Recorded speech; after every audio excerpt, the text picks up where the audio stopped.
शार्पट जमीन सुधारणा म्हणजे समस्याग्रस्त जमिनीच्या जे आपल्या समस्याग्रस्त जमिनीच्या जे काही प्रॉब्लेम्स आहेत किंवा त्यांच्या काही समस्या आहेत त्या आपल्याला सोडवायचा आपण प्रयत्न करायचा आहे. आणि ज्या समस्याग्रस्त जमिनी आहेत त्यामध्ये जे आपण त्यामधले जे आपल्या जे भागामध्ये किंवा विभागामध्ये जे आढळतात त्यामध्ये प्रामुख्याने जे आहे तर त्या छारपट जमिनी आहेत.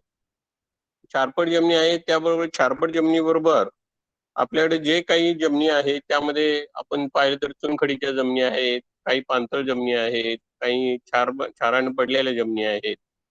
म्हणजे ह्या ज्या वेगवेगळ्या जमिनी आहेत त्या वेगवेगळ्या जमिनीत आपल्याला सुधारणा आवश्यक असते. आपला विषय जो आहे तो समस्याग्रस्त जमिनी म्हणजे कुठली तर आपल्याला समस्या झालेली आहे. आज जर आपण पाहिलं तर आपण इथं बसलेलो आहे, सगळे ऑनलाईन आहे आपण, परंतु काही लेक्चर्स आपले ऑफलाईन होत असतात.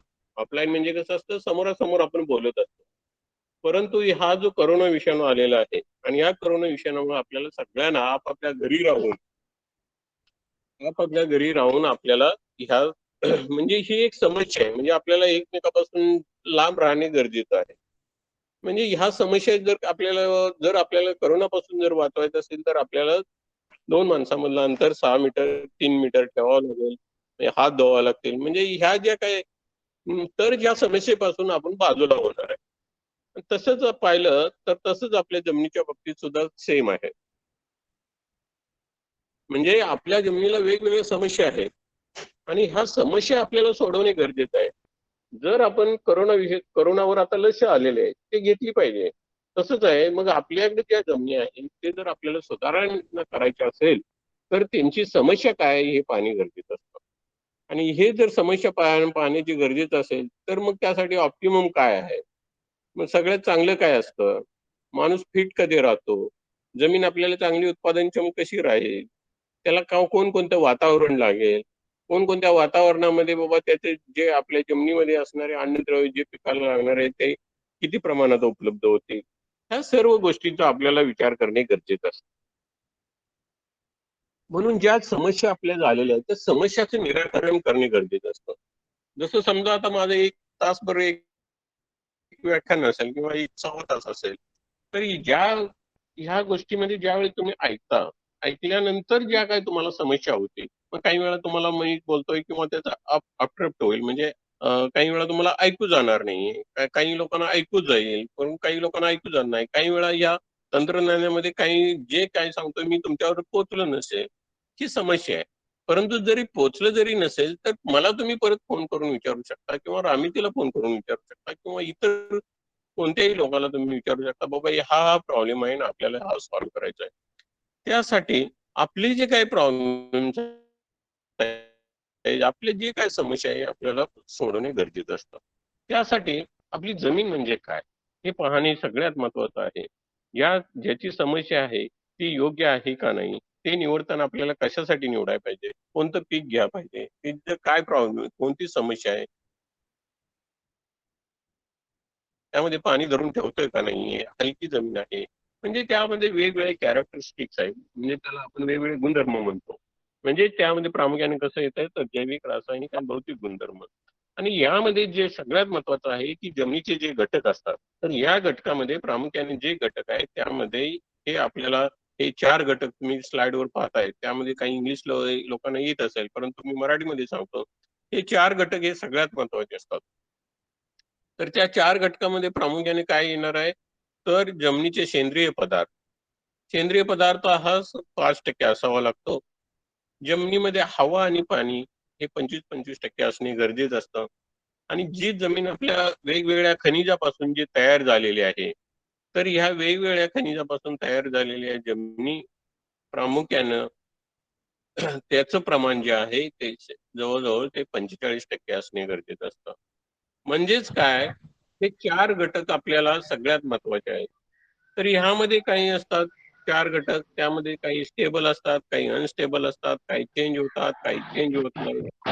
आणि काही प्रत्येकाचं कार्य हे प्रत्येकाचं वेगवेगळं असू शकतं.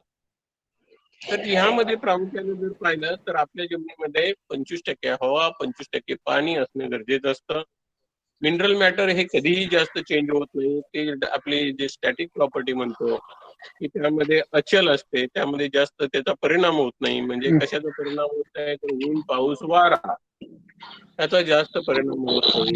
म्हणजेच ते 45% असणे गरजेचं असतं. परंतु सेंद्रिय पदार्थ जर जमिनीमध्ये 5% असेल तर आपण सगळे जर शेतीच्या संलग्न जर असेल तर आपण म्हणतो सेंद्रिय शेती. तर ही सेंद्रिय शेती वाढवायची असेल तर ह्याचं प्रमाण सुद्धा आपल्याला पाहणे गरजेचं आहे.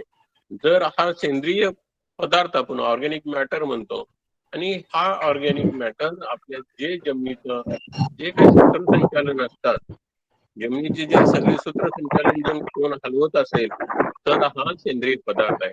म्हणजे हा सेंद्रिय पदार्थ म्हणजे आपल्या घरात एखादा जो प्रमुख माणूस असतो, कुटुंब प्रमुख असतो, जो सगळं रन करतो, जे सगळी संस्था चालवतो, त्यातला जसा जमिनी असाच एक प्रकार म्हणजे जमिनीमध्ये जर सगळ्यात महत्वाचा जो घटक आहे तर तो हा सेंद्रिय पदार्थ आहे. तर मग म्हणून आपल्याला जर सेंद्रिय पदार्थ जर योग्य असतील तर आपल्याला हे बाकीच्या घटकावर त्यांचा परिणाम सुद्धा होतो. आणि दुसरं सगळ्यात महत्वाचं म्हणजे ज्या जमिनी आपल्या समस्याग्रस्त झालेल्या आहेत, समस्याग्रस्त म्हणजे प्रामुख्याने कोणत्या समस्या आहेत तर त्यामध्ये कसं होतं काही जमिनी पाणी धरून ठेवण्याची क्षमता जास्त असते, काही जमिनी वाटलं म्हणजे जमिनीमध्ये पाणी धरून ठेवण्याची क्षमता जास्त असल्यामुळं ज्या काळ्या जमिनी आहेत आपण वर्षानुवर्ष एकच पीक घेत गेलो त्यामुळे पाण्याचं प्रमाण जास्त झालं आणि हवेचं प्रमाण कमी झालं. आणि हवेचं प्रमाण कमी झाल्यामुळं आपल्या ज्या जमिनीमध्ये जे पिकाला जे अन्नद्रव्य असतात ते पिकं आपण अन्नद्रव्य जास्त प्रमाणात शोषून घेत नाही, त्यामुळे पीक उत्पादन हे कमी होतं. त्यामुळे ह्या जमिनीचं व्यस्त प्रमाण म्हणजे जमिनीमध्ये पाणी आणि हवेचं व्यस्त प्रमाण झालं की तुमच्या जमिनी हा क्षारपड होतात. त्याबरोबरच ह्या वॉटरलॉग्ड होतात. वॉटरलॉग्ड म्हणजे पाणतळ होतात. ऊसासारखे पीक असेल आणि आपल्या नदीकाठचं जर जमिनी असतील आणि काळ्या जमिनी असतील तर हमखास ह्या पाणतळ होतात. आणि पाणतळ झाले की मग काय होतं भविष्यात आपण प्रामुख्याने काय होतं तर हे पाणी कसं कसं जमिनीमध्ये आपलं ठेवलं जातं ते पहा. म्हणजे चारी बाजूने हे आपण मातीचं कण असतात आणि या मातीच्या कणामध्ये हे पाणी असतं थांबलं जातं आणि हे पाणी हे आपल्या पिकाला उपलब्ध होतं.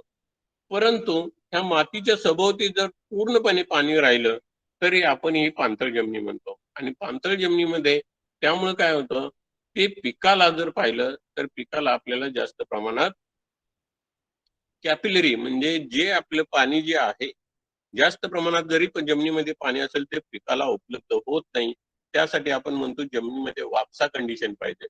जे शेतकरी आहेत किंवा जे कृषी विभागामध्ये काम करतात त्यांना माहित आहे की जमिनीमध्ये हे वापसा कंडिशन मध्ये जर असेल म्हणजे ह्याचा प्रकार जर आपण म्हणलं तर आपल्याला ड्रीप आलेला आहे, ठिबक आलेला आहे.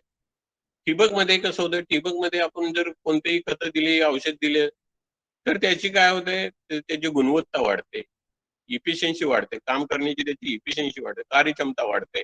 आणि कार्यक्षमता याचमुळे वाढत असते की हवा आणि पाणी याचं प्रमाण योग्य प्रमाण ठेवलं जातं आणि ते योग्य प्रमाणात राहिल्यामुळे जे काय पिकं आपण तिथं घेतो त्याचा योग्य प्रमाणात त्याचा वापर करतात आणि आपल्याला पीक उत्पादनामध्ये त्याचा फरक जाणवतो. पुढे घ्या. तर हे आता आपण क्षारपट जमीन म्हणतोय. तर क्षारपट जमिनीमध्ये जर पाहिलं तर हीच आपली चांगल्या जमिनी असतात. आता जे सांगली, सातारा, कोल्हापूरमध्ये जे काही शेतकरी असतील किंवा तुम्ही असणार, कृषी विभागातील अधिकारी असतील, कर्मचारी असतील, तर तुम्ही पाहिलं असेल, ह्या प्रामुख्याने कुठं आढळतात? ज्या काळ्या जमिनी आहेत आणि ह्या जे काळ्या जमिनी ह्या जास्त सुपीकता असते. त्यामध्ये सगळ्यात जास्त अन्नद्रव्याचं प्रमाण जास्त असतं.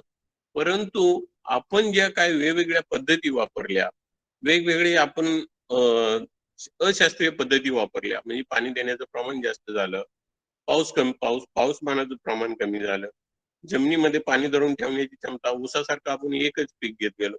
त्यामुळे ह्या चांगल्या जमिनी आहेत त्या नापीक बनलेल्या आहेत.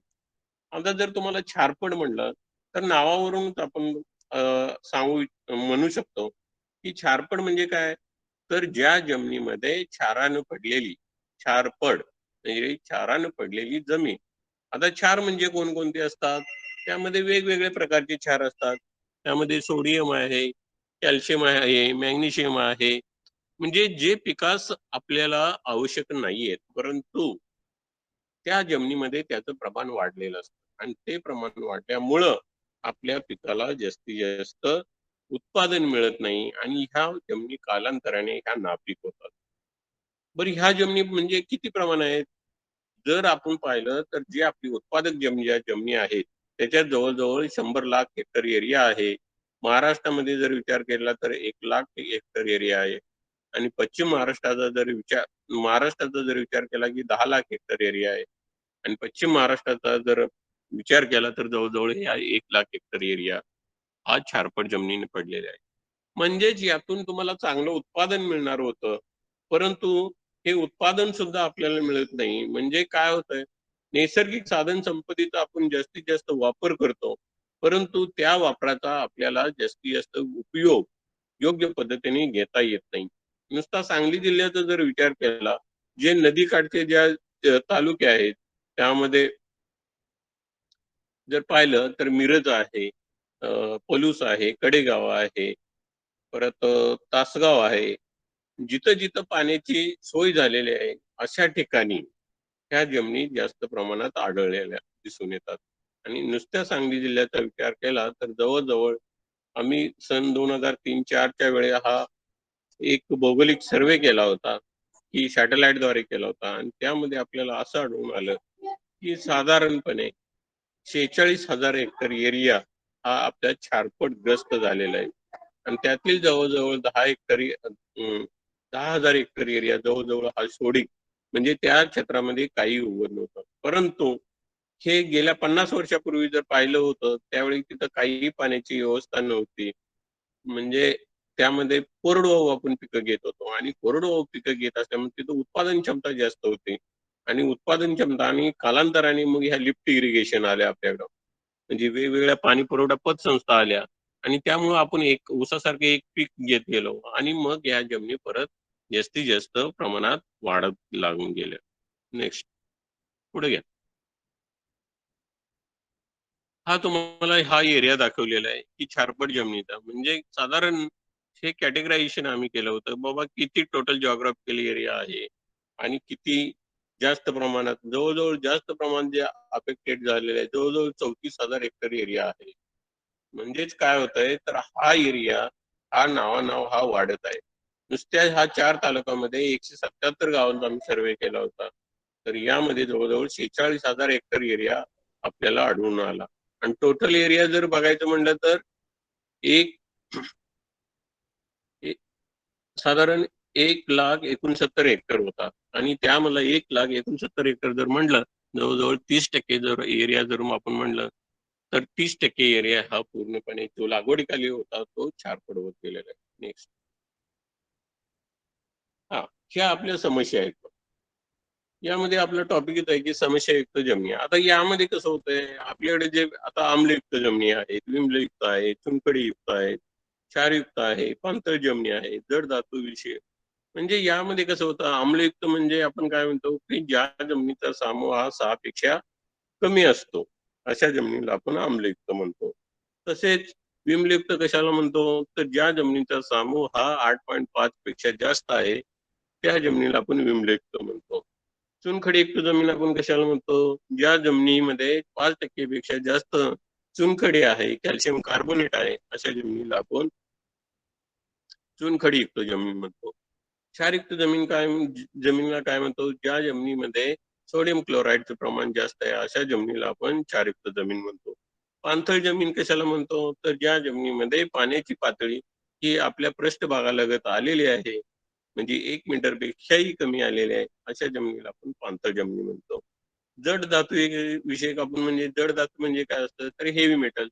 काही आपले जे औद्योगिक प्रकल्प आहेत, त्या औद्योगिक प्रकल्पामध्ये आपण काही इंडस्ट्रियल बाय प्रॉडक्ट असतात.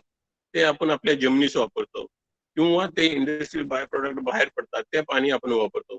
त्यामुळे त्या जमिनीमधले ज्या पाण्यामधले किंवा इंडस्ट्रीजचे जे काही हेवी मेटल्स असतात, ते आपल्या क्षेत्रामध्ये, आपल्या शेती यामध्ये येतात आणि त्या आपल्या जमिनी चारपटपर्यंत जातात. म्हणजे ह्या वेगवेगळ्या अशा आपल्या समस्या आहेत.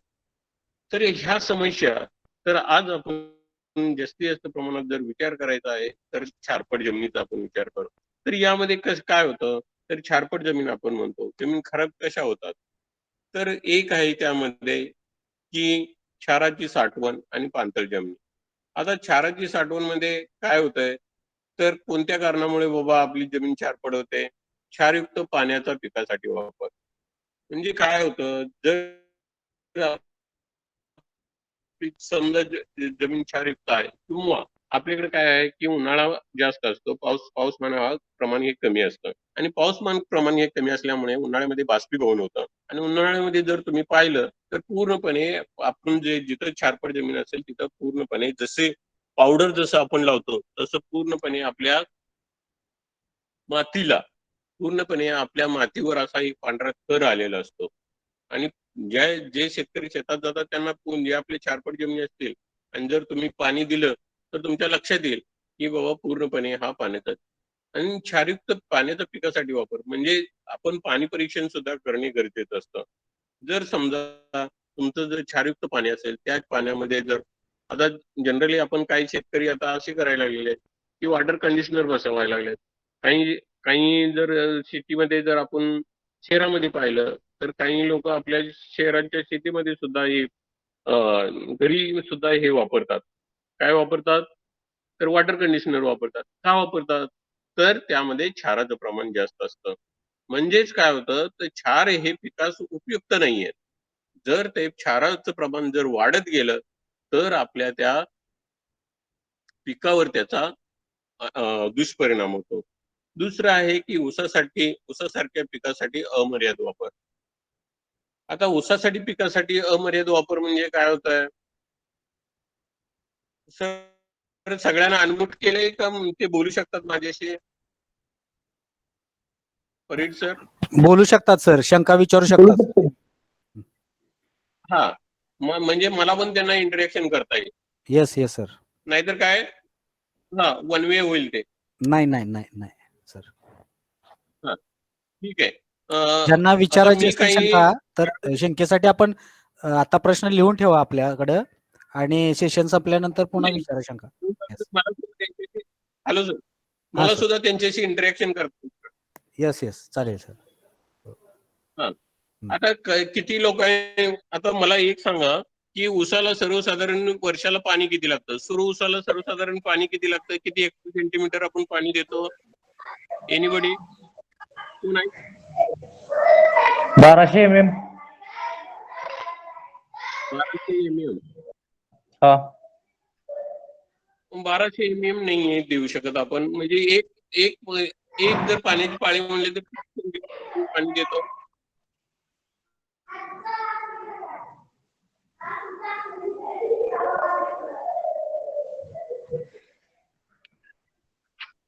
हॅलो, हा सर.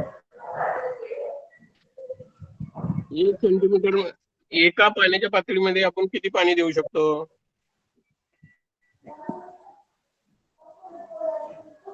10 सेंटीमीटर पाणी देतो. म्हणजे एक पाण्याची पाळीमध्ये 10 हेक्टर सेंटीमीटर पाणी देतो. तर सुरू ऊस घेतला तर किती महिने राहतो? साधारण 12 ते 14 महिने. 12 ते 14. हा हा. आणि महिन्याला आपण साधारण 1 ते 2 देतो ना. 2 पाळ्या तर पाण्याची देतो. मग 14 असेल तर 14 दुनी 28, 280 सेंटीमीटर पाणी झालं. आलं लक्षात? पावसाळ्यात देत नाही ना सर. हा सरासरी आपण धरतोय ना. आता उन्हाळ्यामध्ये कसं होतंय, उन्हाळ्यामध्ये आपण 10 दिवसाला पण देतो.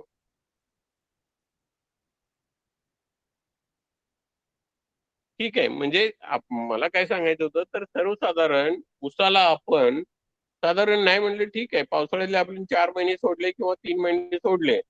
जर जास्त जर पाऊस पडत असेल तर जास्तीत जास्त 2 ते 3 महिने असतोय पाऊस, ऊसाचं प्रमाण. परंतु ऑक्टोबर नोव्हेंबर पासून परत आपल्याला पाणी द्यावं लागतं. म्हणजेच काय होतंय, तर आपल्याला सर्वसाधारण पाणी आपल्याला 200 ते 250 सेंटीमीटर तर द्यावं लागतं. परंतु हे 200 ते 250 सेंटीमीटर जर पाणी दिलं तर यातलं फक्त 1% फक्त पाणी आपल्याला पिकाच्या वाढीसाठी फक्त उपलब्ध होऊ शकतं. पिकाच्या उत्पादन वाढीसाठी फक्त पीक आपला वापर करून घेतं. बाकीचं जे सर्व जे पाणी आहे ते काय होतं, तर ते पाणी आपलं निचरा होऊन जातं आणि दुसरं जे आहे ते बाष्पीभवना वाटे हे उडून जातं. निचरा होऊन जातं म्हणजे काय होतं, ते आपल्या वरच्या लेयर पासून जमिनीच्या वरच्या थरापासून ते खालच्या थराला जातं. परंतु खाली जर काळा थर असेल, जमिनीचा काळा थर असेल किंवा चुनखडी असेल, तर पाणी खाली मुरत नाहीये. आणि पाणी खाली मुरत नाही म्हणून मग ते वर्षानुवर्षे ते पाण्याची पातळी हळू आपली ही वाढत राहते. आणि ही पाण्याची पातळी वाढत राहिल्यामुळं आपल्या जमिनी जे ऊसासारखं आपण पीक म्हणतो आणि ऊसासारखं पिकाला आपण जास्त प्रमाणात पाणी दिल्यामुळं हे पाणीची पातळी वाढते आणि पाण्याची पातळी वाढल्यामुळं उन्हाळ्यात काय होतं, तर बाष्पीभवनाचा दर हा जास्त असतो. त्यामुळे काय होतं, पाणी फक्त उडून जातं. पाण्याचं बाष्पीभवन होतं, परंतु आपल्या जमिनीमध्ये ते क्षार जे आहे ते क्षार तसेच राहतात आणि तसेच राहिल्यामुळं आपण हे क्षार खाली निचरावून जात नाही आणि वर्षानुवर्ष जर पाणी जास्त प्रमाणात दिलं तर ही पाण्याची पातळी आपल्या पिकांच्या मुळापर्यंत येते. पिकांच्या मुळापर्यंत येते. म्हणून जर आपल्याला ऊसासारखं जर पीक घ्यायचं असेल तर त्याला आपल्या शास्त्रीय दृष्टिकोनामध्येच आपल्याला पाणी देणे गरजेचं असतं. दुसरं एक महत्वाचं होतं की गेल्या 3-4 वर्षापूर्वी असा जी.आर. पण शासन काढणार होतं की ऊसासारखं जर आपल्याला पीक घ्यायचं असेल तर आपल्याला त्यांना ठिबक सिंचन असणे बंधनकारक राहील. म्हणजे शासनाचा तोही विचार होता की आपल्याला पाण्याचा जास्तीत जास्त वापर कसा करता येईल आणि जेणेकरून जी नैसर्गिक साधन संपत्ती आहे, म्हणजे पाणी ही नैसर्गिक साधन संपत्ती आहे आणि जमीन ही नैसर्गिक साधन संपत्ती आहे, याचा उपयोग सुद्धा आपल्याला जास्तीत जास्त करता येईल किंवा त्याचा नाश होणार नाही याची काळजी घेणे गरजेचं होतं. दुसरा प्रकार आहे की खडकांची झीज. काही प्रमाणात कसं होत आहे की नद्याच्या पाण्यातून क्षाराची वाहतूक आणि सकल जमिनीत जर आपण पाहिलं तर जे डोंगराळ भाग आहे ते डोंगराळ भागावर जास्त पाऊस पडतो. सपोज आपण जर पाहिलं तर कोकणामध्ये जास्त पाऊस पडतो. त्यामधले जे काही क्षार असतात ते जास्त पावसामुळे ते निचरावून वाहून येतात आणि जो सखल भाग आहे आपल्या सगळ्यात काळ्या जमिनी असते आणि जिथं सखल भाग आहे हे तिथून आलेले सगळं कॅल्शियम, मॅग्नेशियम, सोडियम वगैरे तिथं जाऊन साठले जातात आणि त्यामुळं जी सकल जमिनी आहे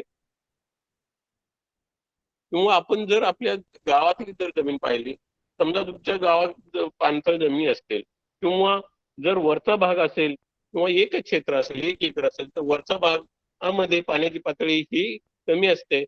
परंतु जो खालचा भाग, सखल भाग आहे, तिथं पाण्याची पातळी वाढलेली असते किंवा क्षाराचं प्रमाण सुद्धा तिथं वाढलेलं असतं.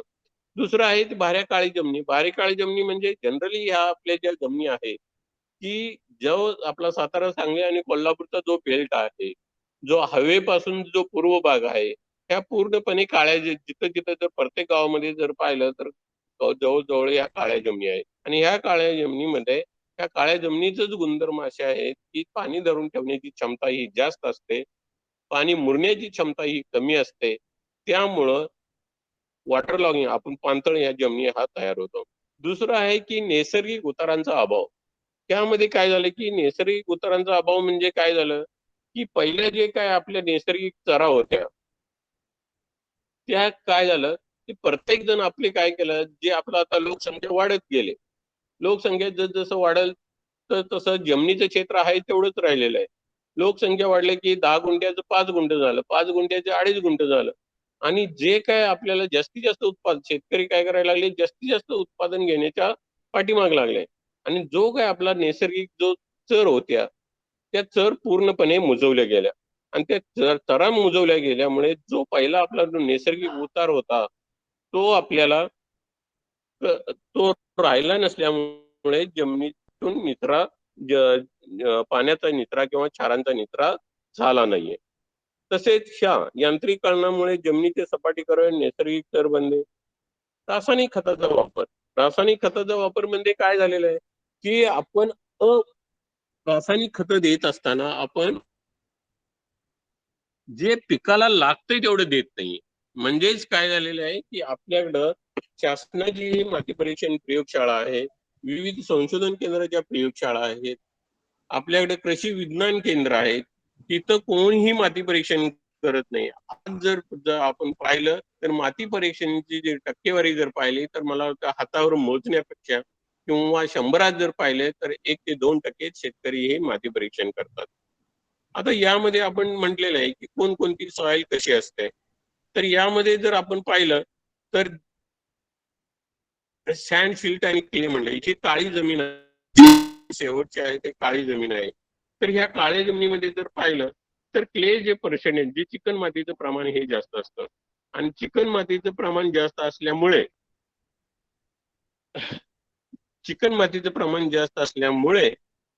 पाणी धरून ठेवण्याची क्षमता ही जास्त असते आणि त्यामुळे आपल्या जमिनी ह्या पाणथळ आणि क्षारपट बनत गेलेल्या आहेत.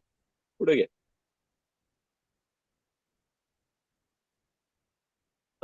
हे आता तुम्हाला म्हटलं नैसर्गिक उतार कुठं आहे पहा, म्हणजे त्याची टोपोग्राफी आपण म्हणतोय. जिथं वर जास्त असेल तिथं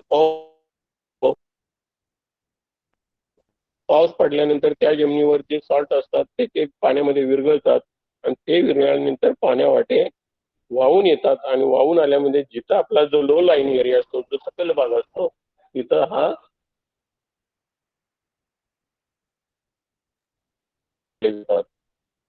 अशा पद्धतीने आपल्या जमिनी ह्या क्षारपट बनत गेलेल्या आहेत. नेक्स्ट पुढे घ्या.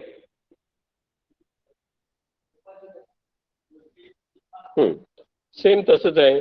जर आपण उंच भाग पाहिला तर यामध्ये काय झालंय, एक्सेस वॉटर म्हणजे आपण ज्यावेळी जास्त पाऊस पडतो त्या पावसामध्ये काय होतात, ते क्षार विरघळले जातात आणि ते क्षार विरघळून ते हळूहळू आपले जो सकल भाग आहे त्या सकल भागामध्ये येऊन साठतात. कारण काय, तर खालचा जो आहे तो कठीण थर आहे. जर तिथं कठीण थर नसता तर ते खाली गेले असते, परंतु खाली ह्या खडक असल्यामुळे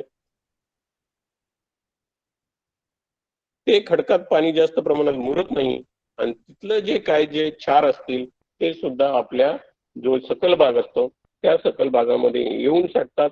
त्यामुळे आपण तिथं एखादं पीक घेतलं किंवा तिथं पाण्याची पातळी सुद्धा तिथं वाढलेली असते आणि अशा वेळी तिथं कोणतंही आपण पीक घेतलं तर आपल्याला पीक उत्पादन मिळत नाहीये. घ्या पुढे घ्या.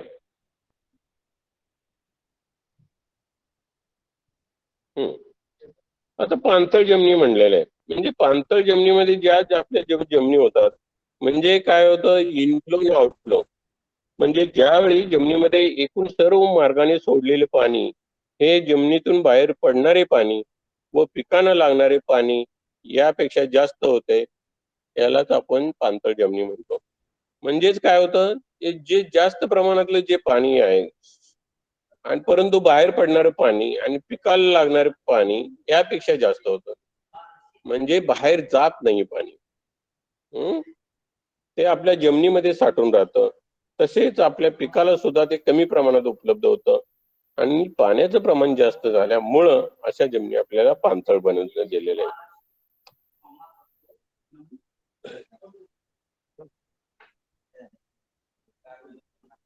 जमीन पाणथळ होण्याची कारण त्यामध्ये एक नैसर्गिक आहे आणि दुसरं आहे की कृत्रिम आहे. नैसर्गिक पुढे घ्या. आता नैसर्गिक मध्ये पहा, जमिनीच्या खाली भूगर्भाचा कठीण थर. म्हणजे हे जनरली आपण जर जमीन नांगरतो किंवा एखादा आपण खड्डा वगैरे घेतो किंवा विहीर घेतो, तर अशा वेळी आपल्याला तो एक भूगर्भाचा एक कठीण थर असतो, त्याला आपण चुनखडी वगैरे म्हणतो. मग अशा वेळी काय होतं, ज्यावेळी समजा पाऊस पडतो तर पाऊस पडल्यामुळे समजा काही वेळा एका फुटावर पण असतो, काही जमिनीमध्ये 2 फुटावर असतो, काही जमिनीमध्ये 3 फुटावर असतो. मग त्यामुळं काय होतं, ते पावसाचं पाणी सुद्धा तिथं साठून राहतं. का तर ते जास्त प्रमाणात पडलेलं असतं आणि ते पिकाला सुद्धा तेवढी त्याची आवश्यकता नसते, म्हणून आपली ती जमीन पाणथळ बनलेली असते. दुसरं आहे वारंवार येणारे महापूर.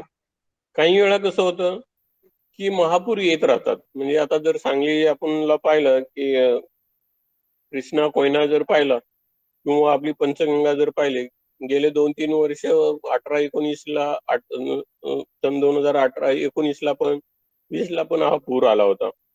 म्हणजे काय होतंय, जर आपल्या जमिनी जर नदी काठीला असेल आणि जर कंटिन्युअस प्रत्येक महिन्याला परत 2 महिन्याला असा जर महापूर येत असेल तर ते पाणी जमिनीतून निचरावून जात नाहीये. काही वेळा कसं होतंय, 8 दिवसानं परत महापूर येतो, परत 15 दिवसानं परत त्या शेतामध्ये पाणी येऊन साठतं. त्यामुळे सुद्धा ह्या जमिनी पाणथळ बनत जातात. दुसरं आहे की उंच उंच भागातून सकल भागाकडे पाण्याची वाहतूक. आता जर आपण पाणी जर म्हटलं तर पाणी ही नेहमी समांतर राहतं. म्हणून जर आपल्या जमिनीमध्ये जर पाहिलं तर जे उंच भाग असतो, ते उंच भाग समजा आपण पाणी दिलं, समजा तुमचं ऊस पीक आहे, 1 एकर क्षेत्र आहे, त्यामध्ये काही उंच भाग असेल किंवा काही सकल भाग असेल, तर उंच भागाचं पाणी आपल्या हे सकल भागाकडे येऊन साठतं. दुसरं आहे की जे आता समजा ओढा असतो, नाले असते, ओघळ असेल, तर ह्याचं पाणी सुद्धा जे वरून येतं आणि ते कुठेतरी सकल भागामध्ये साठून राहतं. आणि त्यामुळे काय होतंय, त्या पाण्याबरोबर सुद्धा क्षार आलेले असतात आणि ते क्षार सुद्धा जमिनीवर येऊन आपल्या जमिनी पाणथळ होण्यास व क्षार तयार होण्यास कारणीभूत ठरतात.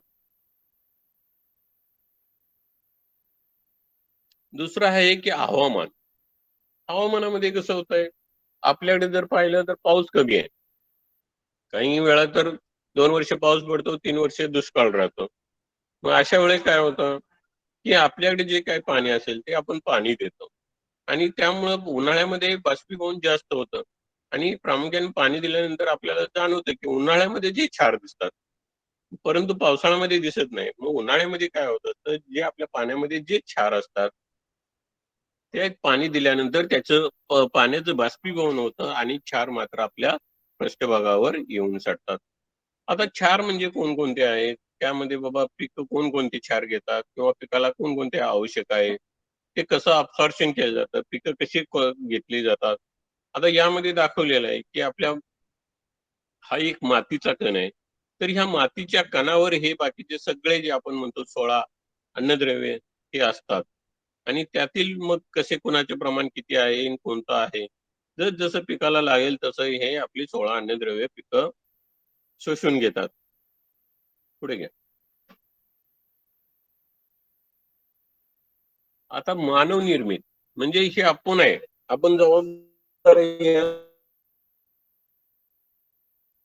सगळ्या गोष्टीसाठी. म्हणजे मानव निर्मित. ते नैसर्गिक झालं. निसर्गाने काय केलं ते केलं. परंतु त्यात आपण पण काही कमी नाही. आपण कधीही जमिनीचा विचार करत नाही किंवा आपण सुद्धा कोणत्या माणसाचा आपण कधीच विचार करत नाही. आता मला वाटतंय सगळा ऑफिशियल स्टाफ आहे का?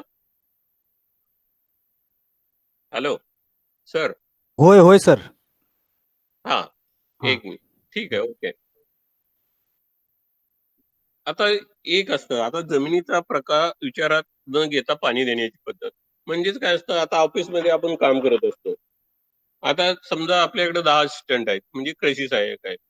परंतु सगळे 10च्या 10 एका कामामध्ये तरबेज नसतात. प्रत्येकाची वेगवेगळी क्वालिटी असते. एक जण चांगलं व्याख्यान देऊ शकतो, एक जण तुमचं टेक्निकल फाईल तयार करण्यामध्ये चांगला असू शकतो. म्हणजे प्रत्येकाची ही क्वालिटी असते. तसं जमिनीचं सुद्धा गुणधर्म असतात आणि त्या जमिनीचा गुणधर्म आपण विचारात घेऊन आपल्याला त्या पद्धतीने पाणी देण्याची पद्धती घेणे गरजेचं असतं. परंतु जर त्याचा जर नाही विचार केला, समजा काळी जमीन आहे आणि काळ्या जमिनीमध्ये जर आपण जास्त पाणी देत राहिलो, तर त्या जमिनी पाणथळ होतील.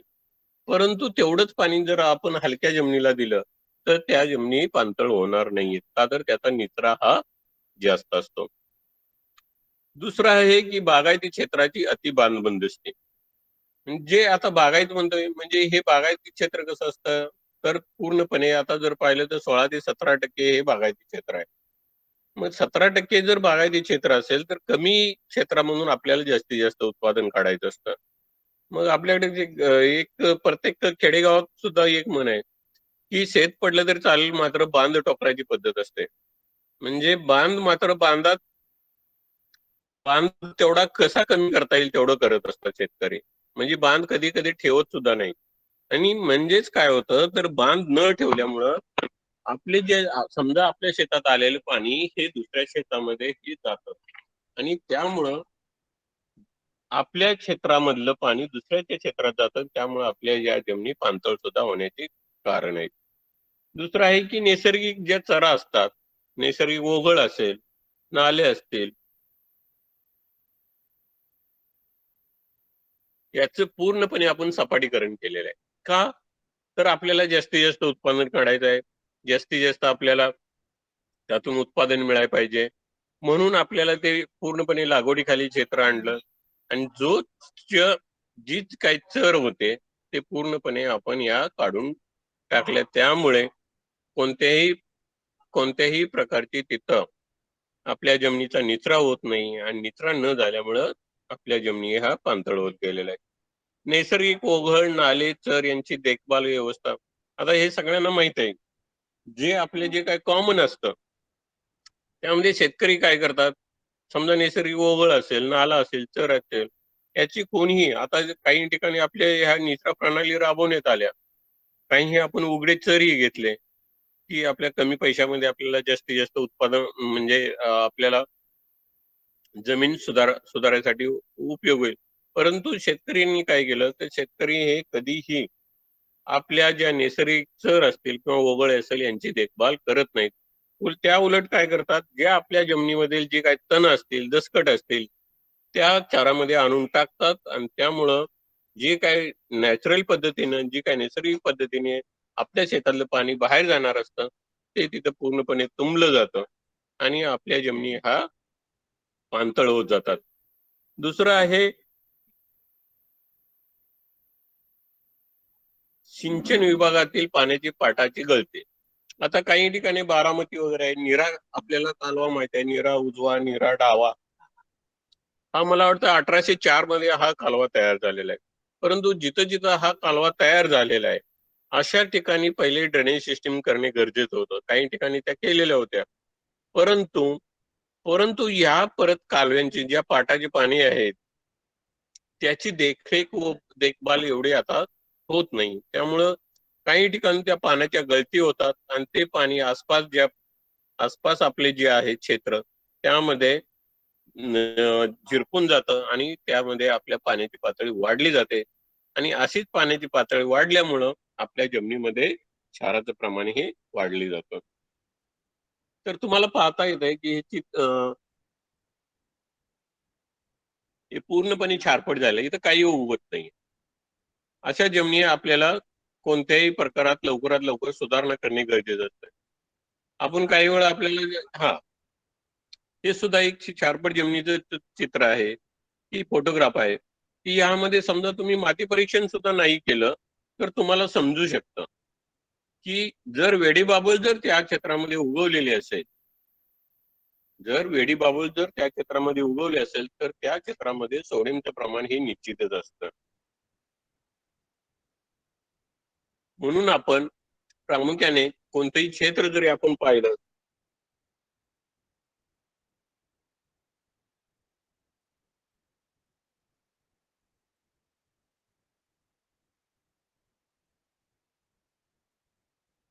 चांगल्या प्रमाणे आयडेंटिफिकेशन म्हणजे जमिनी ओळखण्यास फायदा होतो. आता यामध्ये तुम्हाला एक गुणधर्म दिलेले आहेत निरीक्षण. तर कोणत्या विभागामध्ये साधारण बाबा चांगल्या जमिनी असतात, क्षारपट असतात, चोपण जमिनी. तर तुम्हाला म्हटलेलं आहे की क्षारयुक्त आणि चोपण जमिनी जर पाहिल्या तर साधारण आपण एरिड आणि सेमी एरिड म्हणजे कोरडा हवामान आणि निम कोरडा हवामान म्हटलेलं आहे. तर या भागामध्ये या क्षारपट आणि चोपण जमिनी आढळतात.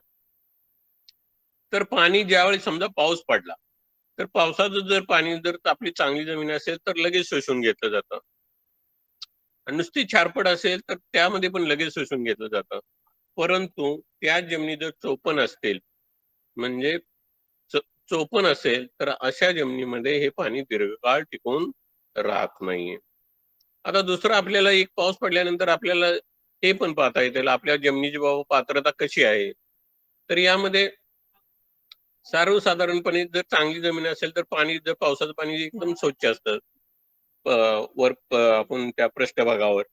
क्षारयुक्त जमिनीचं सुद्धा एकदम स्वच्छ असतं. परंतु चोपण जमीन असेल तर ते एकदम गढूळ असतं. आणि त्यामध्ये सोडियमचं प्रमाण असल्यामुळे त्याला आपण साबणी असं म्हणतो, म्हणजे गिलगिलीतपणा येतो. दुसरं आहे की क्षारपट जमिनीमध्ये आपल्याला पृष्ठभाग कसा असतो, तर सर्वसाधारण जर तुम्हाला म्हटलं की क्षारयुक्त जमीन असेल तर पूर्णपणे पांढरा रंग असतो. परंतु जर चोपण जमीन असेल तर राखी रंगाचा कलर येतो आणि शेवटी ते तपकिरी रंगामध्ये त्याचं रूपांतर होतं.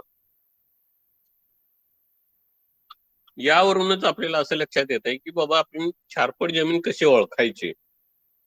हे सर्वसाधारण तुम्ही जर आपल्या प्रक्षेत्र भेटीला गेला तर हे काही आपले ऑब्झर्वेशन्स असतात. ते ऑब्झर्वेशन्स घेणे गरजेचं असतं. सगळंच प्रयोगशाळेमध्ये आणून तपासावं असं पण काही नाहीये. ठीक आहे, घ्या पुढे. हे पाणी दिल्यानंतर क्षार आपल्याला साठलेले दिसतात पूर्णपणे. हे उसाची सरी आहे, त्याचा एक क्लोज घेतलेला आहे. तर उन्हाळ्यामध्ये असं पूर्णपणे पाण्यात म्हणजे हे क्षार येऊन साठलेलं आहे. ही आपली सोडी जमीन आपण म्हणतो की चोपण जमीन.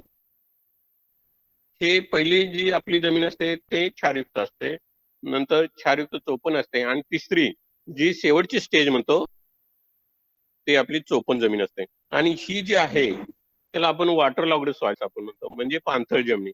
म्हणजे इथं जर एवढं जर पाण्याची पातळी जर एवढी वाढलेली असेल तर इथं 25% हवा आणि 25% पाणी हे राहतच नाहीये. इथं जवळजवळ 45% पाणी राहतं आणि 5% फक्त हवा राहते. त्यामुळे कोणत्याही प्रकारचे अब्सॉर्प्शन म्हणजे जे काय त्याला घ्यायचं आहे, अन्नद्रव्य शोषून घ्यायचे आहेत ते इथं घेतली जात नाहीयेत. नेक्स्ट. हे सुद्धा क्षारपट जमिनीचा फोटोग्राफ आहे. आता यामध्ये पहा, जर तुमची चांगली जमीन असेल तर हवा खेळती राहत असेल तर मुळांची वाढ चांगली होते आणि मुळांची वाढ चांगली झाली की पीक उत्पादन तुम्हाला चांगलं मिळतं. परंतु जर समजा एका फुटावर 15 ते 20 सेंटीमीटर वर जर कठीण थर असेल तर तिथून रूट म्हणजे मुळांची वाढ होत नाही आणि पीक उत्पादन हे कमी येतं. हा, तिथं ते सेम आहे, तसे मुळाची वाढ इथं दाखवलेली आहे. चांगली जर असेल जमीन म्हणजे भुसभुशीत असेल तर त्यामध्ये मुळांची वाढ चांगली झालेली आहे. आणि इथं मात्र जिथं कठीण आहे जमीन, कॉम्पॅक्ट आहे, अशा जमिनीमध्ये मुळांची वाढ हे कमी होते. पुढं. सगळ्यात महत्वाचे जो घटक आहे तो सोडियम. म्हणजे आपल्या जमिनीमध्ये सोडियमचं प्रमाण किती आहे हे तपासणे गरजेचं असतं. का तर हा सोडियम आपल्या पूर्ण जमिनी नादुरुस्त करण्यास हा कारणीभूत ठरतो. नेक्स्ट. आता यामध्ये पहा, जिथं कॅल्शियम आहे तो कॅल्शियम काय करतो तर मातीचे कण हा एकत्र आणतो. दुसरा आहे मॅग्नेशियम, काय करतो तर ते मातीचे कण बाजूला सारतो. म्हणजे जमिनीच्या जडणघडणीवर याचा सुद्धा परिणाम होतो. कॅल्शियम कॅल्शियम हा काय करतो तर कॅल्शियम मुळे ज्या मातीचे कण आहे ते एकत्र आणले जातात, त्याची जडणघडण ही चांगली होते.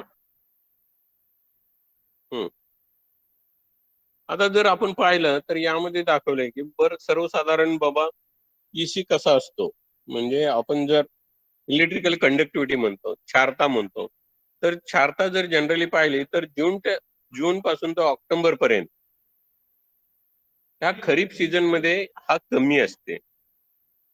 परंतु ऑक्टोबर ते एप्रिल मध्ये हे जास्त होत जाते. नंतर एप्रिल ते जून पर्यंत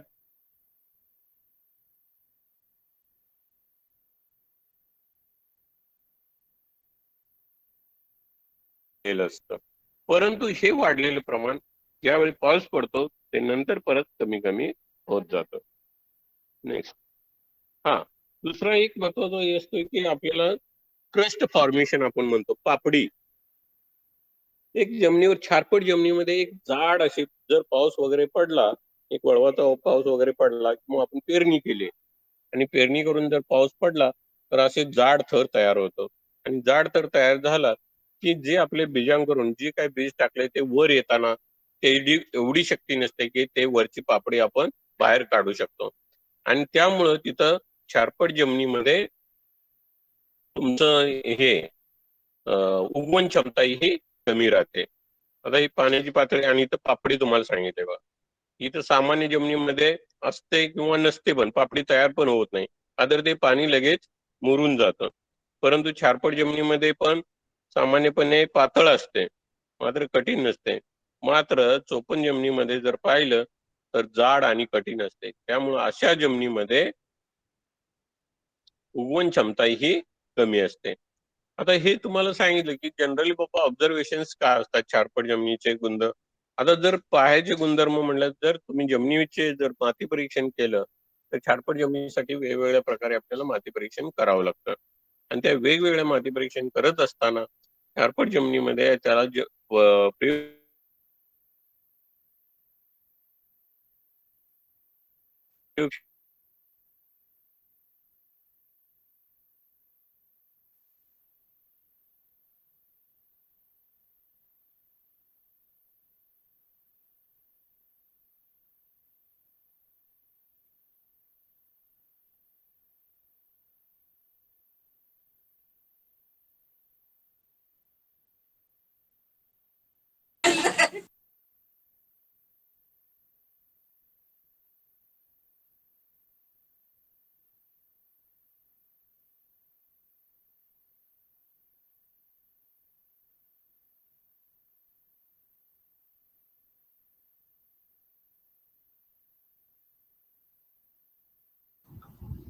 सर आवाज येत नाही.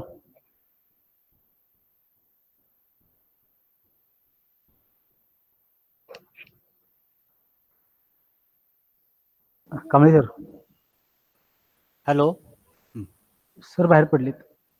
एक 2 मिनिट बाहेर बहुतेक नेटवर्कचा प्रॉब्लेम दिसतोय काय. हो नेटवर्कचा प्रॉब्लेम. फोन लावा सर.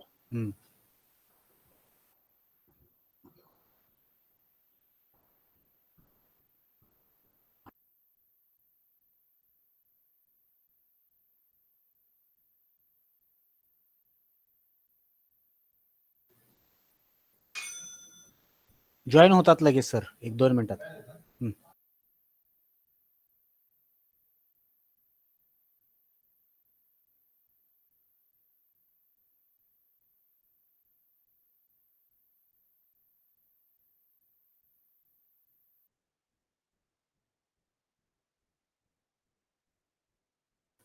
प्रसन्न.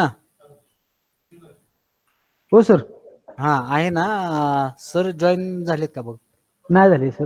हा ठीक आहे, लावतोय फोन लावतोय. ते फक्त स्लाइड दिसायचे बंद झालेत बघ. हो स्लाइड दाखवतो. हा ठीक आहे ठीक आहे ठीक आहे, करतोय फोन करतोय सर. चालेल.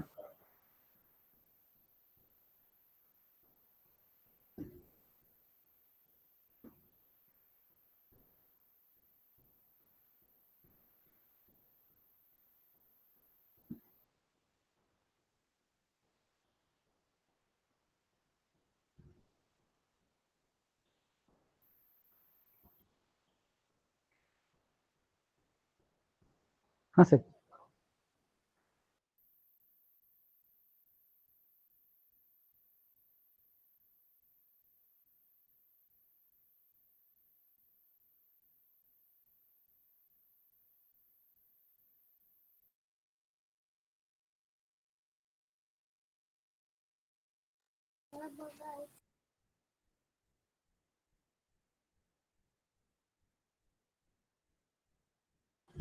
सर जॉईन होत आहे 2 मिनिटात.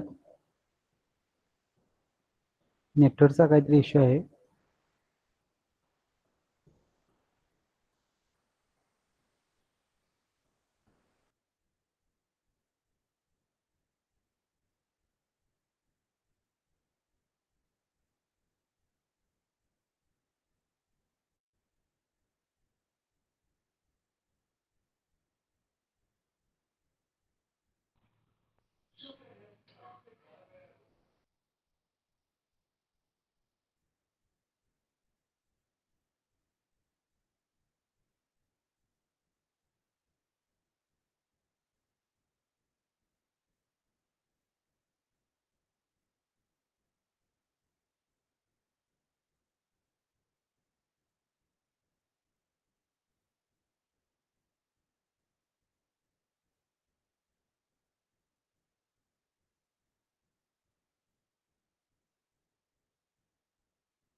आणि आपल्या जमिनीमध्ये असणारे सोडियमचं प्रमाण हे पाहणे गरजेचं असतं.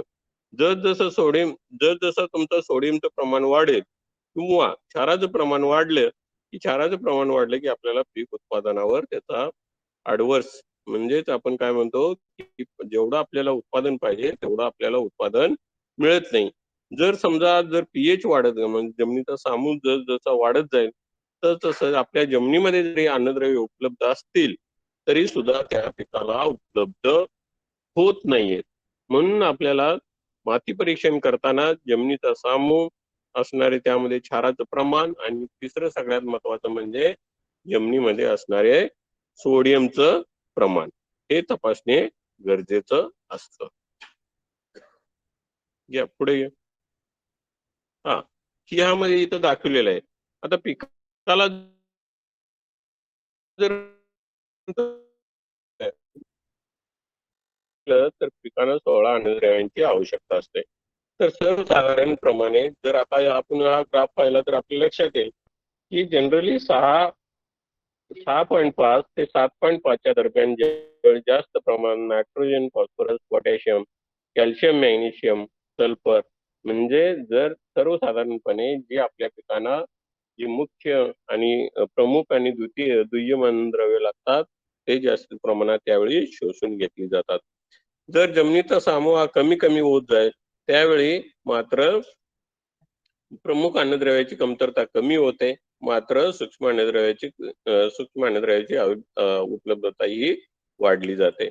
आता यामध्ये असंही आपल्याला दिसतं की कोणकोणती पिकं आता पुढे घ्या. सर्वसाधारण आपल्याला असं पण दिसतंय की मॉलिब्डियम सारखा हा आपल्याला जिथं जास्त प्रमाणात हा काही असे असतात की अन्नद्रव्य की जास्त पीएच जास्त सामूला अवेलेबिलिटी होते, परंतु ती जरी जास्त अवेलेबिलिटी झाली तर त्या पिकावर त्याचा अनिष्ट परिणाम होतो. आता हे तुम्हाला सांगितलं होतं की जे सॉल्ट आपण म्हणतो म्हणजे आपण शेतामध्ये जर गेलो तर आपण म्हणतात शेतकरी की जमिनीला क्षार फुटलेला आहे. म्हणजे क्षार फुटलेला आहे म्हणजे कोणकोणते क्षार आहेत तर यामध्ये तुम्हाला महत्वाचे क्षार आहे ते सांगितलेले आहे. एकूण तसं जर पाहिलं तर एकूण 16 क्षार असतात, परंतु इथं आपल्याला जो सोडियम आहे तो सोडियम सगळ्यात महत्वाचा म्हणजे जो जसा आपल्याला आवश्यक आहे. म्हणजे आपण म्हणतोय आपण घरी वगैरे जेवण केलं तर म्हणतो बाबा मीठ नाही जेवणामध्ये आळणी झालंय, परंतु हेच जर मीठ आपण जास्त प्रमाणात टाकलं तर आपण आपले जे काय अन्न तयार केलेलं आहे ते आपण खाऊ शकत नाही. तसं जमिनीच्या बाबतीत सुद्धा तेच लागू आहे की जमिनीमध्ये जर सोडियम क्लोराईड जर कमी प्रमाणात असेल तर ते पीक आपले जे काय अन्नद्रव्य असेल ते शोषून घेतात, परंतु जर हे जास्त प्रमाणात झालं तर ते शोषून घेत नाहीये. दुसरं आहे की sodium sulphate, then sodium carbonate आहे, सोडियम बायकार्बोनेट आहे, तर हे पिकास हानिकारक असतात. हे जास्त प्रमाणात जर जमिनीमध्ये साठले तर पीक उत्पादनावर त्याचा हमखास परिणाम होतो. म्हणजे हे वेगवेगळे आपले जे क्षार आपण म्हणतोय त्यामधले हे त्यांचे एक प्रकार आहेत. तसंच मॅग्नेशियम सल्फेट आहे, सोडियम कार्बोनेट आहे, कॅल्शियम कार्बोनेट आहे. तर हे कॉमन म्हणजे जनरली आपल्या जमिनीमध्ये आढळून येतात आणि यांचा सुद्धा आपल्या पीक उत्पादनावर त्याचा परिणाम होतो. पुढे घ्या. नेक्स्ट. आता यामध्ये तुम्हाला सांगतो, मग तुम्हाला मी सोडियमची स्लाइड दाखवलं होतं. तर सोडियम काय करतो, मातीच्या कणांना जवळ येऊन देत नाही. इथं फ्लॅक्युलेटिंग पॉवर म्हणजे ते एकत्र आणण्याची क्षमता कोणाची आहे, तर सगळ्यात जास्त जी क्षमता आहे तो कॅल्शियमची आहे. म्हणजे कॅल्शियम जर आपल्या जमिनीमध्ये असेल तर जमिनीची जडणघडण ही चांगली होते आणि मातीचे कण हे एकत्र येतात आणि त्यामुळं आपली जमिनीमध्ये सच्छिद्रताही वाढते. परंतु सोडियमच्या बाबतीत सोडियम हा काय करतो, मातीचे कण हे एकत्र येऊन देत नाही, त्यामुळे जमिनीची जडणघडण हे होत नाही आणि त्यामुळे त्याचा पीक उत्पादनावर त्याचा परिणाम होतो. नेक्स्ट. पुढे हे आपली चारपट जमिनीचे फोटो आहेत. नेक्स्ट. पुढे हे आपल्या चारपट जमिनीमध्ये ऊसासारखं पीक एका ठिकाणी 100 टन ऊस येतो, एका ठिकाणी 20 टन येतं. हे पूर्णपणे हा गहू घेतला होता. जसं हा सकल भाग आहे. सकल भागामध्ये जसं त्याची रिक्वायरमेंट वाढते आणि हे उन्हाळ्यात क्षेत्रात मग तसं त्याचे पीक असे हे जळून जातं. नेक्स्ट, हे ऊसासारखं पीक आहे. जिथं 4 पट जमीन आहे तिथं उगवण क्षमता ही सुद्धा कमी होते. घ्या पुढे. हा, इथं जर पाहिलं, इथं 2 थर आपल्याला जातात. आपण समक्षयुक्त जमिनीमध्ये आपल्याकडे ज्या जमिनी आहेत, काही आहे त्या चुनखडीयुक्त. म्हणून आपण काही जर जनरली तुम्ही शेतकऱ्यांना सांगता, आपण फळबागायत जर पिकं घेत असेल, तर आपण त्यांना म्हणतो, बाबा तुम्ही 1 मीटर पर्यंतच्या खोलीचा खड्डा घ्या आणि 3 वेगवेगळे लेअरमध्ये 0 ते 30, 30 ते 60 आणि 60 ते 1 मीटर पर्यंतचे वेगवेगळे मातीचे नमुने घ्या आणि ते तपासणी करा. जर जमिनीमध्ये जर कॅल्शियम कार्बोनेटचा थर असेल, तर त्यातून पाणी खाली निचरा होऊन जात नाहीये आणि त्यामुळे पाण्याची पातळी वाढते. पाण्याची पातळी वाढली की उन्हाळ्यामध्ये ते बाष्पीभवन होतं आणि परत क्षाराचं प्रमाण सुद्धा तिथं वाढलं जातं. घ्या पुढे. हे आपण कॅल्शियम कार्बोनेट जमिनीमध्ये किती आहे हे तपासण्यासाठी जसं बुडबुडे जास्त येतील, जर आपण एसीएल, आता जनरली जर आपण टॉयलेट वगैरे स्वच्छ करताना एसीएल वापरतो, तर ते जर एसीएल जर आपण घेऊन गेला आणि ती जमिनी जर आपल्याला चुनखडीचं किती प्रमाण आहे ते पाहण्यासाठी सुद्धा आपण त्याचा वापर करू शकतो. म्हणजे जर जास्त बुडबुडे आले तर यामध्ये आपण असं लक्षात घ्यायचं की इथं कॅल्शियम कार्बोनेटचं प्रमाण हे जास्त आहे. नेक्स्ट, आता हे कशा तयार होतात? हा इकडचा मातीचा कण आहे, 2 मातीचे कण दाखवले तुम्हाला. तर एका पाठीवर कसं होतं, की सगळे आपले जे 16 अन्नद्रव्य असतात ते मातीच्या कणाशी साठलेले असतात. परंतु जर त्यामध्ये आपण क्षारयुक्त जमीन होत गेली तर त्या मातीच्या कणावर प्रामुख्याने क्लोराईड आणि सल्फेटचं हे प्रमाण वाढलेलं असतं. सोडियम सुद्धा तिथं असतं. त्यामुळं त्या जमिनी क्षारयुक्त झालेल्या असतात. नेक्स्ट, दुसरं आहे चोपण जमीन. चोपण जमिनीमध्ये काय होतं, तर सोडियम हा पूर्णपणे मातीच्या कणाशी बसलेला असतो आणि ह्यामध्ये इथं दाखवलेलं आहे की सोडिक सॉइल आपण म्हणलेलं आहे. जिथं डिस्पर्शन होतं, मग तिथं काय होतं, पूर्णपणे क्लॉगिंग होतं आणि क्लॉगिंग झाल्यामुळं पाणी खाली जमिनीमध्ये निचरा होऊन जात नाही आणि पाणी निचरा होऊन नाही जात गेलं म्हणलं की त्या जमिनी आपल्या पाणथळ होत जातात आणि त्यामुळं निचरा नाही झाल्यामुळं पाणी मुरण्याची क्षमता सुद्धा ही कमी असते. इथं सेम दाखवलेलं आहे. इथं आता रिपल्शन पॉवर म्हटलेलं आहे बघा. तर इथं जे आहे, जर 2 मातीचे कण जर एकत्र यायचं असेल, तर सोडियम हा कधीही जवळ येऊन देत नाही. म्हणजे इथं जमिनीची मातीची जडणघडण होत नाही. परंतु तिथंच जर कॅल्शियम जर असेल, तर तो काय करतो, दोन्ही मधलं अंतर हे कमी करतो आणि तिथं जमिनीची चांगल्या प्रकारे जडणघडण तयार होते. पुढे घ्या. आता इथं उत्पन्न जर क्षाराचं प्रमाण वाढलं, जसं क्षाराचं प्रमाण वाढेल, तर तसं तुमचे उत्पन्नावर सुद्धा परिणाम होतो. म्हणजे ह्या तुम्हाला क्षाराचं प्रमाण दाखवलेलं आहे. तर यामध्ये बार्ली, कापूस, शर्कराकंद, ज्वारी, सूर्यफूल, गहू आपण घेऊ शकतो आणि त्याचा 50% उगवण इथं होऊ शकते. किती त्यावेळी आता समजा बार्ली असेल, बार्ली, कापूस आणि शर्कराकंद हे सगळ्यात क्षारास प्रतिकारक करणारी पिकं आहेत. त्याबरोबर गहू सुद्धा. पुढे घ्या.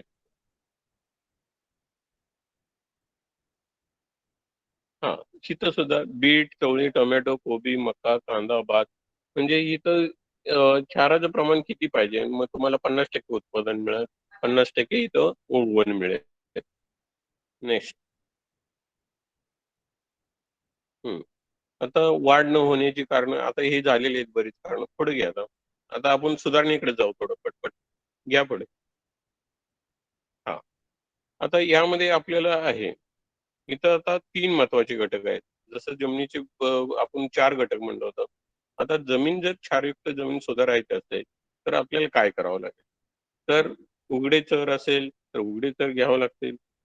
दुसरं आहे क्षारयुक्त चोपण आणि चोपण जमीन असेल, तर तिथं भूसुधारकाचा वापर करा. आणि तिसरं आहे की जमिनीचं व्यवस्थापन.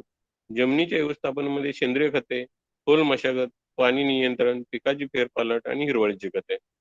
दुसरं आहे भूसुधारकाचा वापर करताना त्यामध्ये काही आहे की कॅल्शियम, यामध्ये कॅल्शियम असणार आहे, त्यामध्ये जिप्सम आहे, काही आहे की ऍसिड फॉर्मस म्हणजे जिथं आम्ल तयार होतात, त्यामध्ये सल्फ्युरिक ऍसिड आहे, गंधक आहे, आयर्न पायरेट आहे, ट्रेसमेट आहे, फेरस सल्फेट आहे. आणि ह्या सगळ्याचा वापर जर करायचा असेल तर जे आपल्या जमिनीतून जर क्षार बाहेर काढायचे असतील तर आपल्याला उघडे थर आणि बंदिस्त थर असणे आवश्यक आहे. नेक्स्ट, पुढे घ्या. हे चोपन जमिनीचं आणि क्षारयुक्त चोपन जमिनीला सेमच आहे. पुढे घ्या. हा, आता जमीन सुधारायची कशी? क्षारयुक्त जमीन तर जमिनी सपाट कराव्यात, योग्य अंतरावर बांध घालावेत, जमिनीचा क्षार ते आता ही खरबडून वगैरे आपण काढू शकत नाही. योग्य निचरा ही सगळ्यात महत्वाचा आहे, निचरा घेणे गरजेचं आहे. पाणी आपल्याला चांगलं देणे गरजेचं आहे, त्यासाठी पाणी परीक्षण करणे गरजेचं असतं. गाळ काढून आपले जे काही नैसर्गिक नाले वगैरे तरी असतील त्या परत आपल्याला रिज्युनेशन करावं लागेल, त्या तयार करून घ्यावं लागते, जेणेकरून आपल्या पाण्याची पातळी ही 2 मीटरपेक्षा खाली राहिली पाहिजे.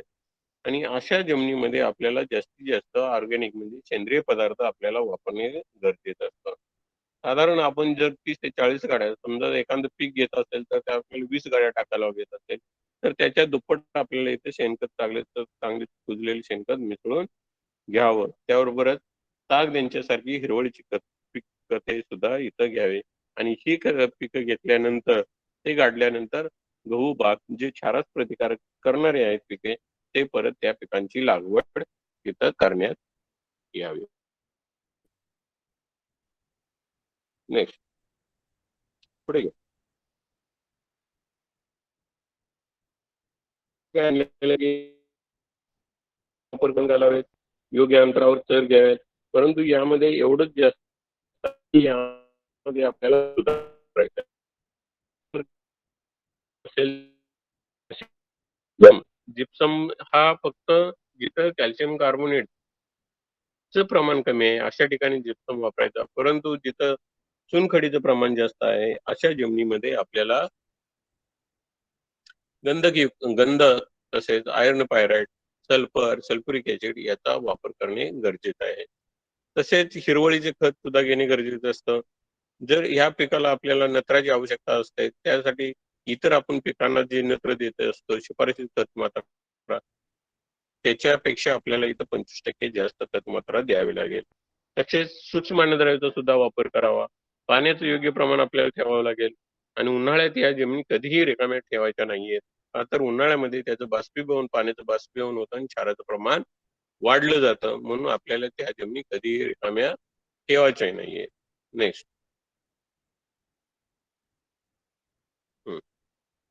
आता यामध्ये आपल्याला 3 महत्वाच्या गोष्टी आहेत की अ, सुधारित पाणी व्यवस्थापन पद्धती, जमिनीचा योग्य वापर, भूसुधारकाचा वापर, परत निचरा प्रणालीचा वापर. नेक्स्ट. उघडे चर, बंदिस्त चर. आता काही ठिकाणी आपण उघडे चर घेतो. आता उघडे चर ही पद्धत जरा कमी झाली, का तर यामध्ये तोटा बरंच आहे की यामध्ये काय होतं, तुमचं जमिनीत जर आपण उघड्या चर घेतला की आपल्या मशागतीला प्रॉब्लेम येतो. आणि मशागतीला तसंच ज्या उघड्या चर घेतला त्याची आपण देखरेख करत नाही, त्याची व्यवस्था पाहत नाही, त्यामुळे त्या कालांतरे 4 ते 5 वर्षांनी त्या मुजल्या जातात. मग तुमचा हा कॉस्ट त्यावर वाढला जातो. नेक्स्ट, घ्या पुढे. पुढे घ्या. हा, ही बंदिस्त चर आहे. तर यामध्ये काय होतं, तर आपण त्यामध्ये परत आपल्या जमिनीतले तण वगैरे काय आणायचं आणि परत त्या चरमध्ये म्हणजे या चऱ्या मुजल्या जातात. आणि पाण्याची पातळी मग परत आपल्या जमिनीच्या लेवलला येते, म्हणजे पाण्याची पातळी ही समांतर राहते. नेक्स्ट. ही पाण्याची पातळी का तर याची आपण स्वच्छता करत नाही, योग्य देखभाल करत नाही, आणि मग असं पान कणीस आपलं उगवतं. मग कोणीही स्वच्छता करत नाही आणि मग तिथं राहणारी पाण्याची पातळी आणि आपल्या जमिनीत असणारी पाण्याची पातळी ही तेवढीच राहते. म्हणून आपली पाण्याची पातळी ही कमी करणे म्हणजे ह्या ज्या उघड्या तर आपण जर घेतल्या तर त्या स्वच्छ ठेवणे हे गरजेचं असतं. नेक्स्ट, घ्या पुढे. आता आपल्याला जर हे उघड्या चऱ्यांचा तोटा असेल तर मग आपल्याला बंदिस्त चर हे घ्यावं लागते. जर आपलं सर्वसाधारण क्षेत्र असेल तर हे पूर्णपणे असं वेड्याबाबळीने हे पडलेलं असतं. मग पहिल्यांदा आपल्याला ह्या वेड्याबाबळ्या काढून घ्यावं लागते. तर वेड्याबाबळी आपण कशाने काढून घ्यायची? त्याच्या अगोदर आपल्याला माती परीक्षण करणे गरजेचं असतं. माती परीक्षण करून त्यामध्ये क्षाराचं प्रमाण किती आहे ते पाहणे गरजेचं असतं. पाण्याची पातळी कितीपर्यंत आहे ते पाण्याची पातळी पाहणे पाण्याची जमिनीमध्ये कसं मुरतं, किती प्रमाणात मुरण्याचं प्रमाण आहे ते पाहणे गरजेचं असतं. आणि हे सगळं परीक्षण केल्यानंतर आपल्याला या वेड्याबाबळी पहिल्यांदा काढून टाकायच्या जेसीबीच्या साहाय्याने. नेक्स्ट पुढे घ्या. त्या वेगवेगळ्या पद्धती होत्या जुन्या, आत्ताच आपल्याकडे नाही आहेत. हे पहिले आपण कौलारू वगैरे जे आपले ड्रेनेज पाईप होते ते आपण वापरत होतो. घ्या पुढे, जाऊन द्या पुढे, घ्या पुढे, घ्या पुढे. फोटो फोटो दाखवा आता आपण म्हणजे. हा, आता हे एक एक मिनिट हळू पाठीमागे. हा, म्हणजे पहिल्यांदा आपण काय केलं, हे करून घेतलं म्हणजे वेड्याबाबड्या काढून टाकलं. मग कंटूर सर्वे करावा लागतो. मग कंटूर सर्वे केल्यानंतर मग कोणत्या लेवलला कोणती आपली सकल भाग कोणता आहे, उंच भाग कोणता आहे, मग हे सगळं पाहून आपल्याला कोणती तिथं नकाशा बसणार आहे तो पाहा, आणि जेणेकरून जे ग्रॅव्हिटीनं आपल्याला पाणी बाहेर कसं जाता येईल ते पाहणे गरजेचं आहे. नेक्स्ट पुढे घ्या. हे इंडो गंगेटिक प्लॅन म्हणजे जिथं पाण्याची पातळी चालू आहे म्हणजे एकदम जवळ आहे अशा ठिकाणी वेगवेगळ्या ठिकाणी आपण होल्स घेतो आणि ते पाणी एका ठिकाणी कलेक्ट करून ते पाणी बाहेर काढण्याला वापरली जाते. नेक्स्ट पुढे घ्या. घ्या पुढे. हम्म. आता दोन्ही मधले अंतर, जमिनीचा प्रकार, पाण्याची पातळी. सर्वसाधारण पाण्याची पातळी कितीपर्यंत ठेवावी, तर साधारण 1 मीटर पर्यंत असणे गरजेचं असतं. चला पुढे घ्या. दोन्ही पाईप मधलं अंतर, आता क्ले सॉइल असेल तर दोन्ही पाईप मधलं अंतर हे कमी राहतं.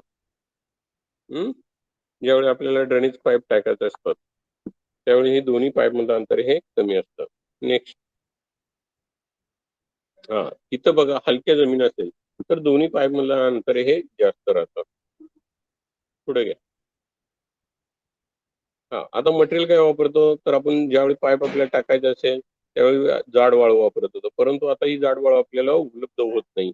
त्यामुळे त्याला आपण प्लॅस्टिकचं एक कव्हर आपल्याला उपलब्ध झालेलं आहे. घ्या पुढे. हे कव्हर कोटिंग आहे, पाईप्स आहे, त्याला आपण कोरिगेटेड परफोरेटेड पीव्हीसी पाईप्स म्हणतो. नेक्स्ट घ्या पुढे. हे मटेरियल्स आहे, त्याला होल्स असतात पीव्हीसी पाईपला त्या ब्राऊन, त्यातून हे पाणी आपण जमिनीतून बाहेर काढलं जातं. नेक्स्ट, हे ड्रेन्स पाईप आहे, लॅटरल पाईप आहेत, त्याला होल्स असतात असे. घ्या पुढे. हे मटेरियल आहे, काय काय आपल्याला साहित्य जोडणे, हे कलेक्टर ड्रेन्स आहेत. हे फिटिंग ऍक्सेसरीज आहेत. नेक्स्ट घ्या पुढे,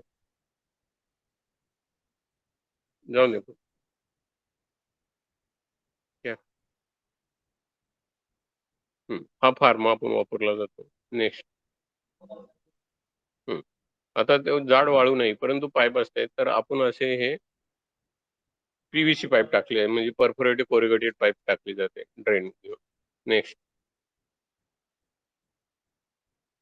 आणि जसं आपण हे काम चालू करतात जिथं लो पातळी आहे, जिथं लोएस्ट पॉइंट आहे तिथून, म्हणजे जिथं आपल्याला पाणी सोडायचं आहे तिथून हे काम करणे गरजेचं असतं. आणि जसं काम होईल तर तसं पाईप टाकणे हे लगेच गरजेचं असतं. का तर हे पूर्णपणे जमिनीची जडणघडण बिघडलेली असते, तसेच पाणी जमिनीमध्ये साठलेलं असतं, ते पाणी उपसून आपल्याला पाईप टाकणे गरजेचं असतं.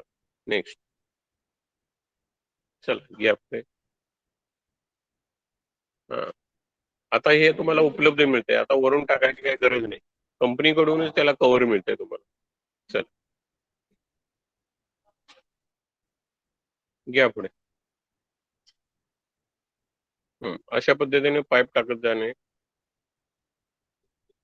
लॅटरल. चला. हा, हे संपवेल आहे. इथं तुमचं पाणी वाहतंय का नाही,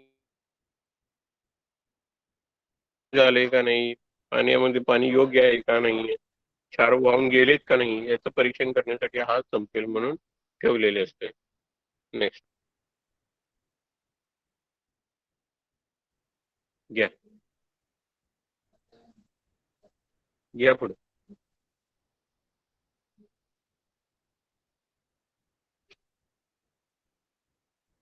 घ्या घ्या पुढे. हा, हे आपलं ड्रेनेज आहे. इथून पाणी वाहत आहे आणि हे पाणी आपण बाहेर काढलं जातं.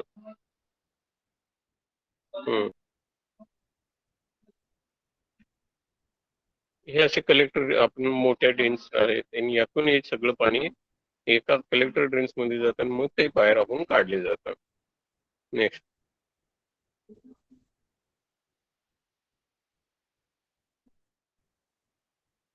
अशा पद्धतीने आता हे वेगळं ऍडव्हान्स इक्विपमेंट्स आहे.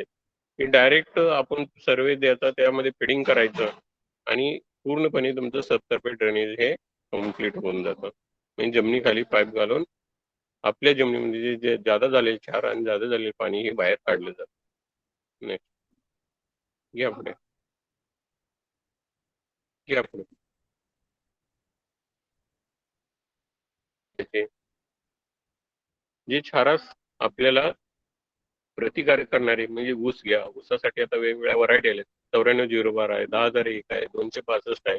ह्या व्हरायटी वापरून जास्तीत जास्त क्षार आपल्याला जमिनीतून बाहेर काढणे गरजेचं आहे. नेक्स्ट. चला, घ्या पुढे. घ्या पुढे.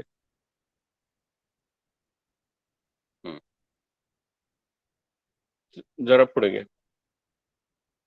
त्यानंतर मोल ड्रेनेज म्हणून आहे. मोल निचरा प्रणाली सुद्धा आपण वापरू शकतो.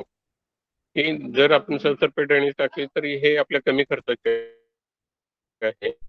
हे दोन्ही यामधलं अंतर हे 4 मीटर ठेवता येत आहे आणि याची खोली मात्र 0.6 म्हणजे 60 सेंटीमीटर पर्यंत खाली जातं. मात्र या जमिनीला आपल्याला उतार लागतो. पुढे घ्या.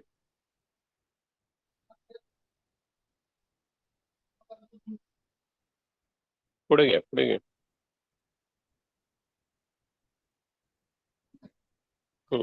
हे पाणी असं बाहेर येतं. नेक्स्ट. घ्या पुढे. पुढे घ्या सर. भूसुधारकाचा वापर यामध्ये तुम्हाला सांगितलं जिप्सम.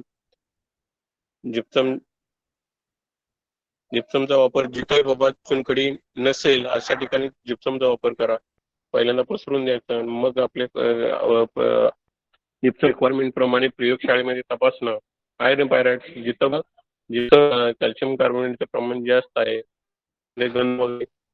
गंधक, सल्फर याचा वापर करावा आणि आपल्या जमिनी जास्तीत जास्त सुधारण्याचा प्रयत्न करावा. नेक्स्ट. पुढे. जमिनीचे व्यवस्थापन, पिकांची योग्य निवड. पीक लावताना साईडला लावायचं, खालून 2/3 आणि वरून 1/3. तर वरच्या टोकाला हे जास्तीत जास्त हे क्षार साठलेले असतात. नेक्स्ट. पुढे घ्या. माती परीक्षण आपल्याला प्रत्येक वेळा करून घ्या. रासायनिक खताचा योग्य प्रमाणात माती परीक्षण करूनच वापर करा. नेक्स्ट.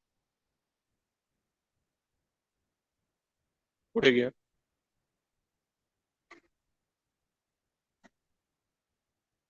आता हे वेगवेगळे पिकं आपण तुम्हाला सांगितलेले आहे कोणती घ्यायचे आणि कृषी संशोधन केंद्रावरच्या ज्या शिफारशी आहेत ते दिलेले आहेत. प्रामुख्याने बंदिस्त निचरा प्रणाली राबवणे गरजेचं आहे, की जेणेकरून आपल्याला आपल्या छारपट जमिनी सुधारता येते.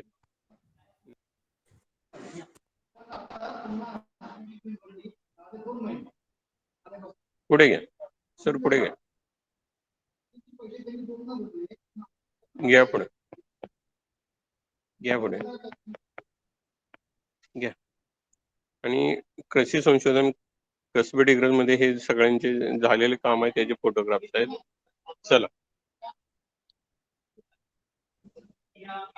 घ्या सर, पटपट पटपट.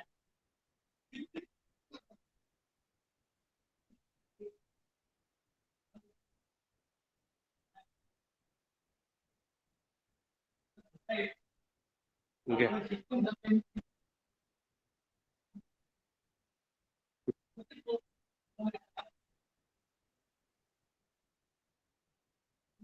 घ्या. ओके.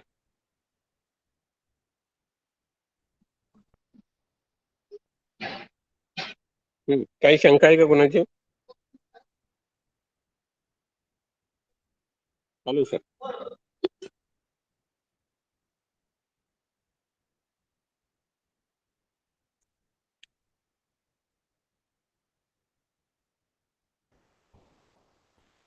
कोणाची काही शंका असेल तरी विचारा. झालं. सर कॅमेरा जरा खाली करताय. हा बोला.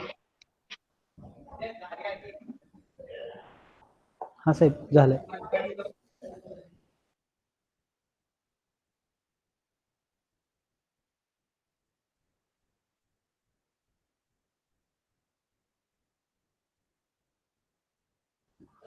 कोणाची काही शंका आहे का?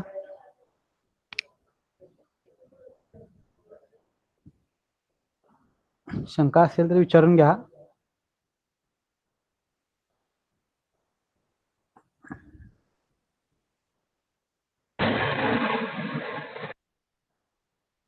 हा मित्रे सर विचारा.